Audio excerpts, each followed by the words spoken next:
할렐루야. 우리 옆에 있는 씨에게 한번 인사합시다. 진부 드리지 말고 전부를 드립시다.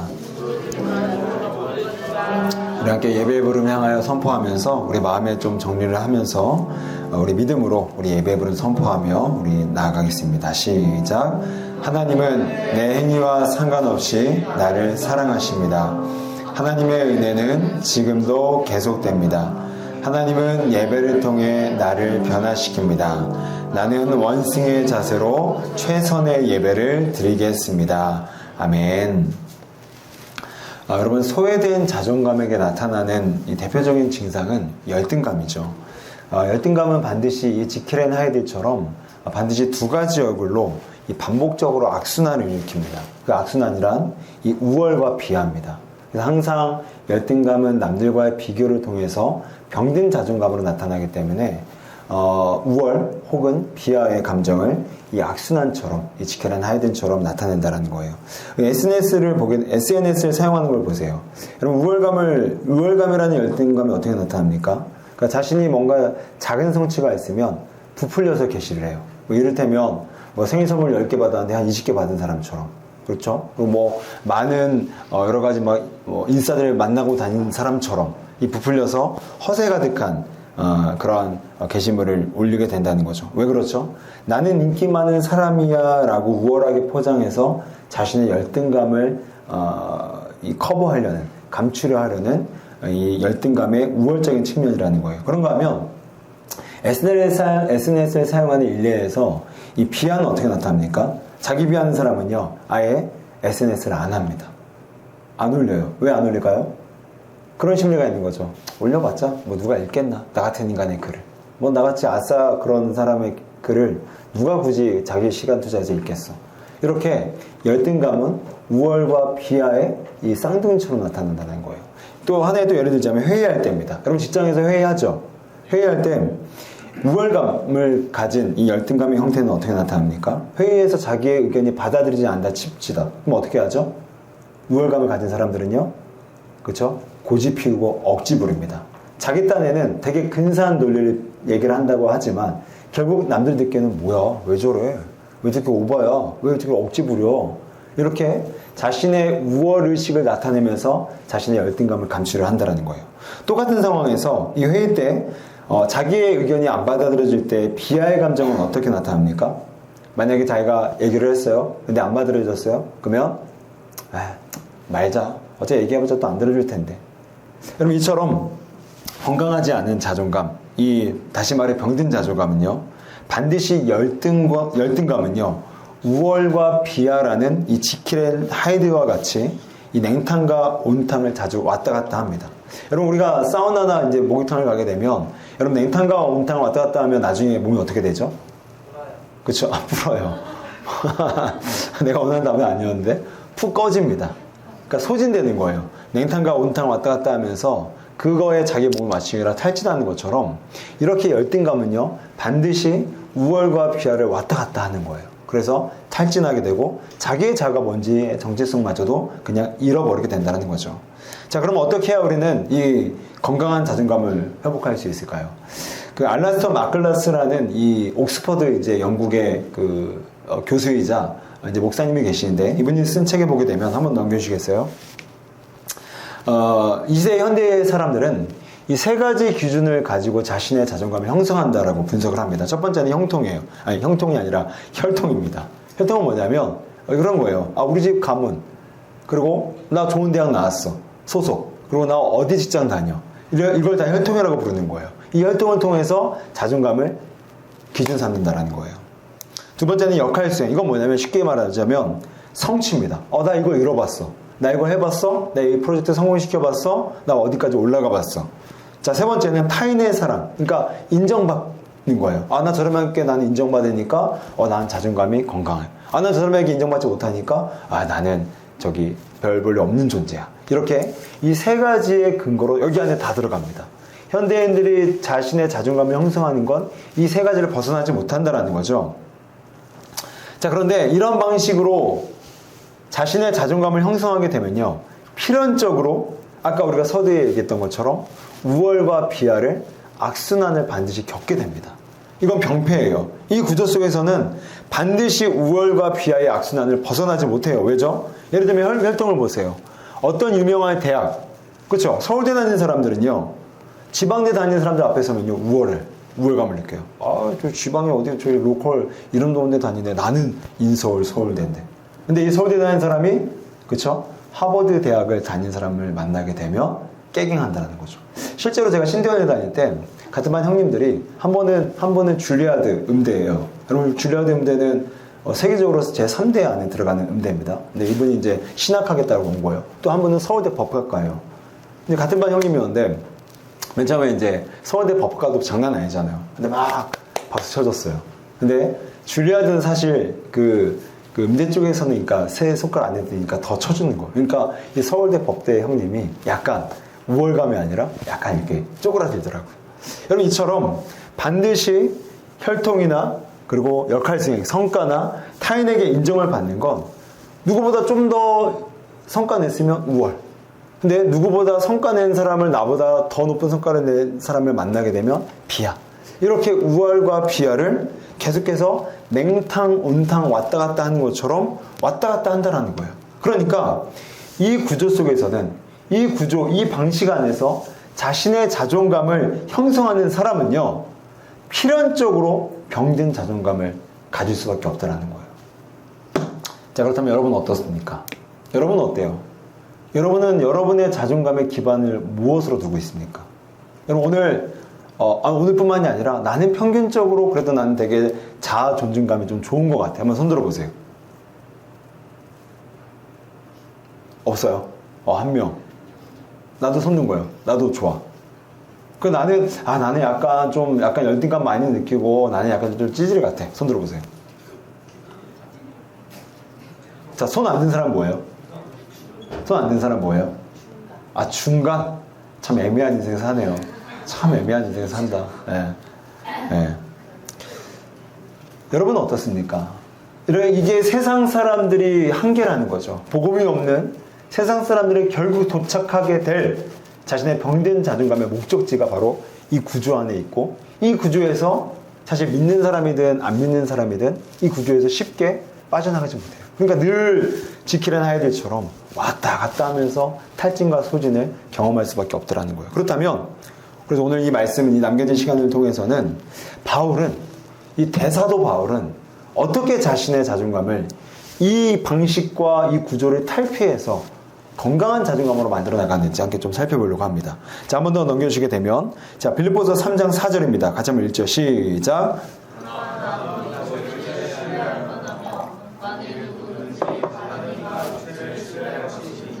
생각하면 나는 더욱 그러하리니. 쉬운 말로 육체를 신뢰할 만하면 무슨 말이냐면, 바울 역시도 오늘 좀 우리가 시간이 좀 타이트해서 다 빼버리고 왔어요. 다 설명을 해야 되겠지만 간단히 설명하자면, 나는 8일 만에 할례를 받고 히브리인 중에 히브리인이고 율법으로는 흠이 없고, 이게 뭐냐면 다 자신의 바울의 혈통, 이력, 타인의 인정을 받았다는 자신의 이력의 소개입니다. 그런데 4절에서 뭐라고 해요? 나는 육체로 신뢰할 만하며 나는 탁월하다라는 거예요. 내가 혈통이나 타인의 인정이나 성과로서 내 자존감을 형성하게 되면 나는 굉장히 탁월한 사람이야. 이어서 뭐라고 하죠? 누구든지 다른 이가 육체를 신뢰할 것이 있는 줄로 생각하면 나는 더 그렇다는 거예요. 나는 엄청난 스펙을 소유한, 나는 엄청난 혈통의 가문에 소속된 나 바울이라는 거예요. 그런데 그런 바울이 한 번 더 넘겨주세요. 빌립보서 1장 1절에서 자신을 어떻게 소개합니까? 그리스도 예수의 종. 이거 굉장히 충격적인 자기소개입니다. 그럼 세상에 자기를 노예라고 소개하는 사람이 누가 있습니까? 우리 말로는 하나님의 종이라고 얘기하지만 실제로 내가 종 되는 거 되게 싫어해요. 그리고 종처럼 안 삽니다. 다 자기가 하나님보다 더 위에 서려고 해요. 말뿐인 거지 진짜로 자신의 인격과 정체성과 자신의 이 캐릭터를 종으로 표현한다? 이건 완전히 지금 자기 부인하고 있다는 거죠. 근데 여러분, 이게 어떻게 가능했습니까? 어떻게 가능했을까요? 여러분, 바울이 살던 시대는 로마 시대입니다. 그렇죠? 근데 로마의 법 중에 하나가 뭐였냐면 주인의 위치와 중요도에 따라 종의 계급이 결정됐다는 겁니다. 예를 들면 주인이 삼성이야. 그러면 종은 뭐죠? 삼성종. 근데 주인이 저기 구멍가게예요. 그러면 그 종의 정체는 구멍가게 종인 거예요. 그럼 여러분 누가 더 큰 자입니까? 삼성의 종이죠. 구멍가게 종이 작은 거죠. 결국 이 종의 계급을 나눈 건 누구에 따라서? 종의 지위와 종의 사회적 위치와 종의 주인의 위치와 주인의 사회적인 컬러와 주인의 사회적 인지도에 따라 종의 어떠함이 결정된다는 거예요. 그런데 그런 시대를, 그런 세계관을 가지고 살았던 바울 역시는 뭐라고 생각했던 거죠? 그렇다면 예수님이 제일 큰 분이니까 그 예수님의 종이 된다면 내 정체성 가장 건강해질 수 있겠다. 가장 최고의 자부심을 가질 수 있겠다라는 믿음으로 자신을 예수 그리스도의 종이라고 표현을 한 거예요. 여러분 이해가 되죠? 지금 여러분의 만약에 당장 여기 한번 줄을 서보세요. 여기는 삼성의 종이 되는 줄이고요. 여기는 구멍가게 종이 되는 줄이에요. 여러분 어떤 줄을 서겠습니까? 당연히 삼성종이죠. 마찬가지로 바울이 계산했다라는 거예요. 그래, 주인의 위치와 파워와 사회적 역량에 따라 종이라는 자들의 정체성이 결정된다면 나는 굳이 구멍가게 종이 아니라 삼성종으로 들어가겠다. 마찬가지로 나는 다른 우상의 종이 아니라 나는 예수 그리스도의 종 되겠다. 왜? 그게 종의 자부심을 결정하기 때문에. 그런데 오늘 이 바울이 한 번 더 넘겨주세요. 어떻게 이 하나님의 호의를 발견했습니까? 우리 에베소서 1장 5절인데요.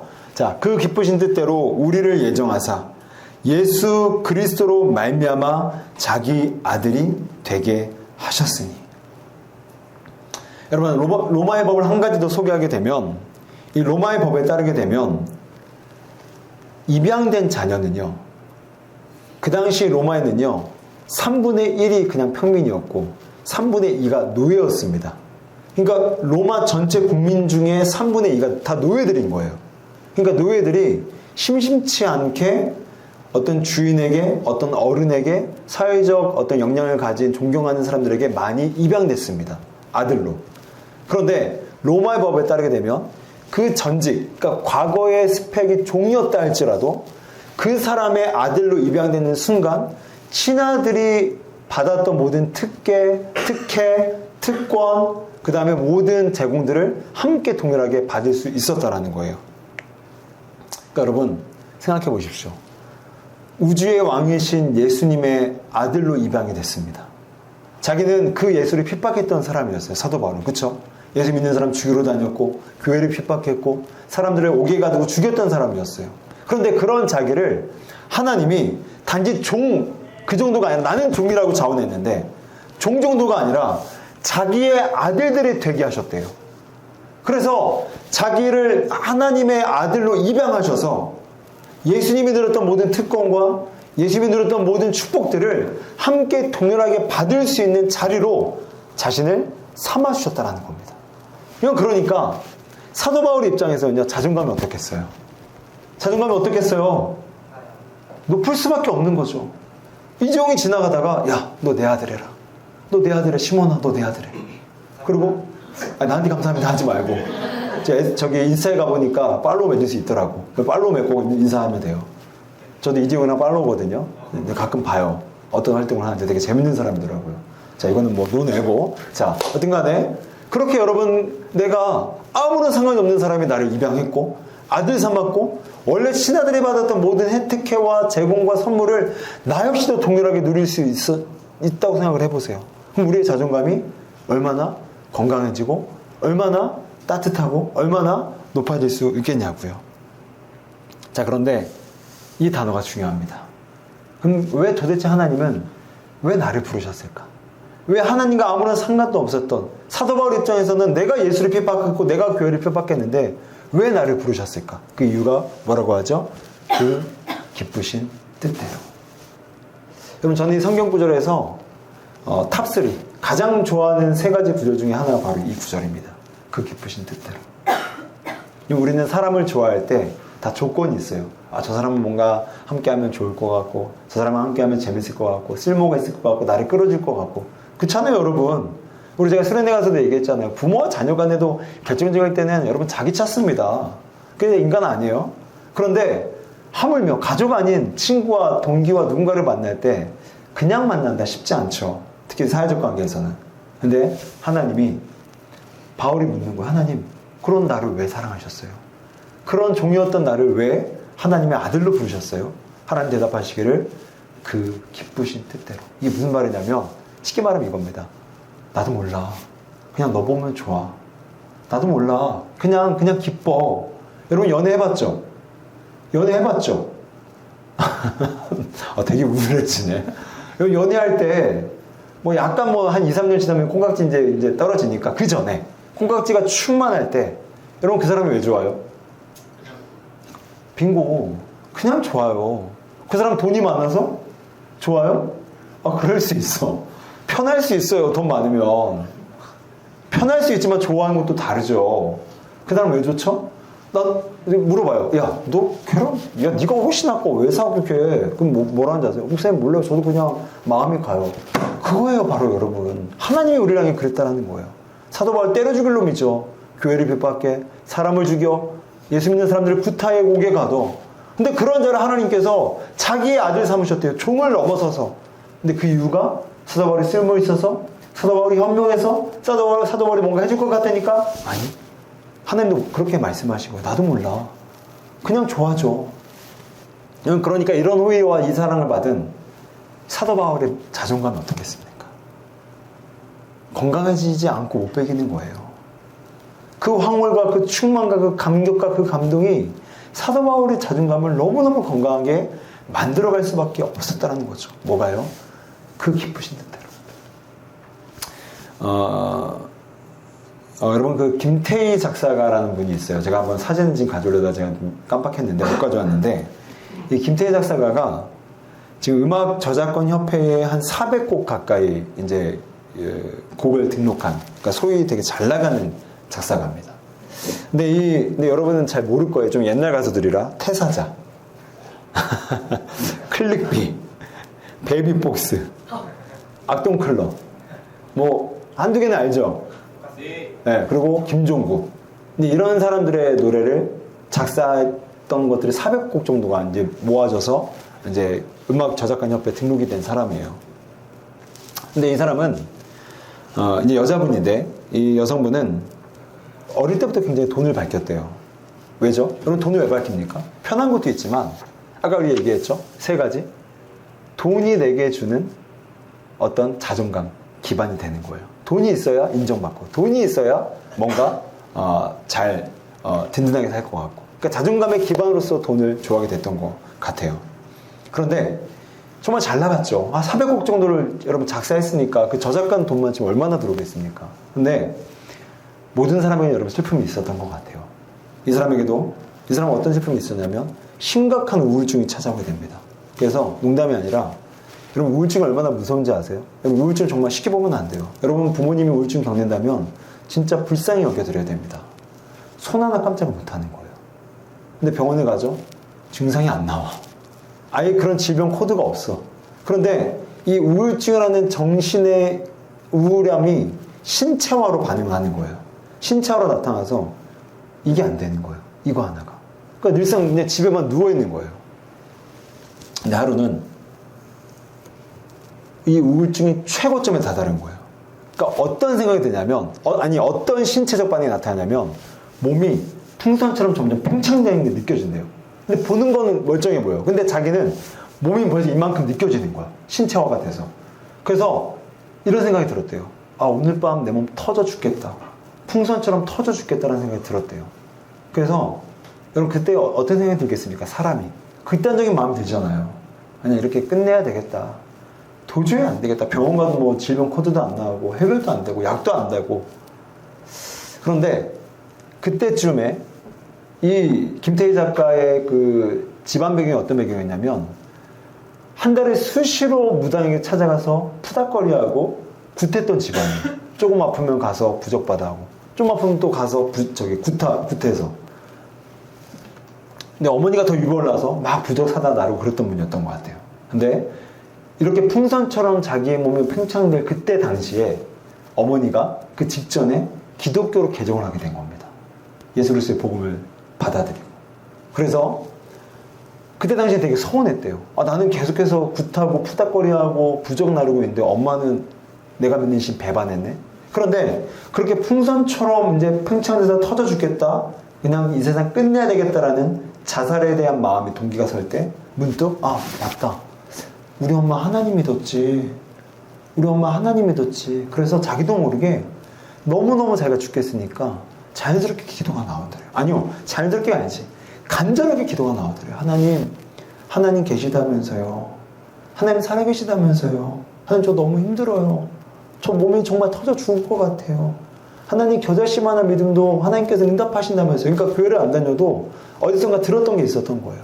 겨자씨만한 믿음도 하나님 들으시고 응답하신다면서요. 하나님 제발 살려주세요, 제발 저 좀 살려주세요. 그런데 놀라운 일이 발생하게 돼요. 그 기도가 마치자마자 진짜 마치 여러분 온도계의 수은주 쭉 내려가는 거 있죠.